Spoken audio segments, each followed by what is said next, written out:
Расте интересот за органско производство, иако некои помали производители се откажале, нивниот дел е компензиран со поголеми органски производители. Од Органологистик велат дека и тие се здружени во задруга за поорганизиран пристап и настап на пазарот. Во делот на органското производство можем да кажем дека некои поситни органски производители кои беа во поголем број присутни изминатите години, да не кажем, не се откажа, меѓутоа стана малку по-пасивни во производството на нивните култури.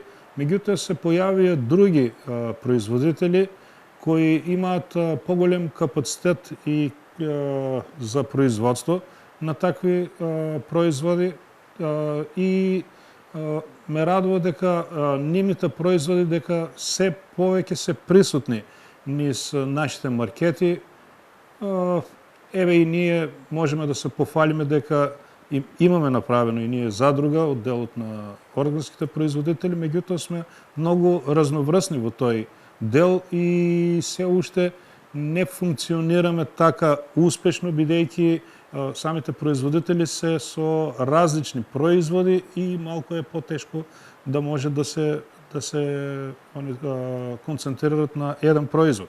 Органското производство на сливи, јапонски јаболка и киви се најбројни во регионот. Од годинава новина е и договорното производство на органска пиперка.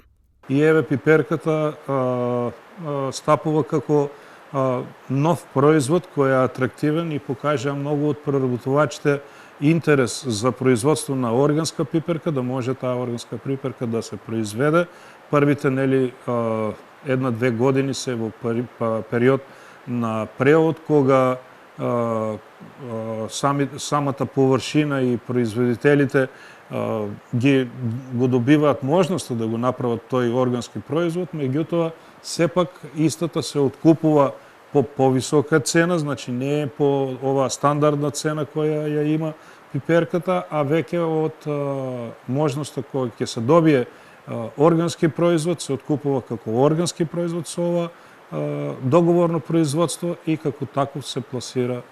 Органските производи се одгледани на незагадена почва и произведени со методи кои не се штетни по здравието на луѓето, животната средина и природната рамнотежа. Начинот на производство на органска храна е законски регулиран и редовно контролиран за да се обезбеди дека производите се безбедни и не содржат штетни материи. Со тоа тие се поздрави и имаат поголема нутритивна вредност, велат експертите.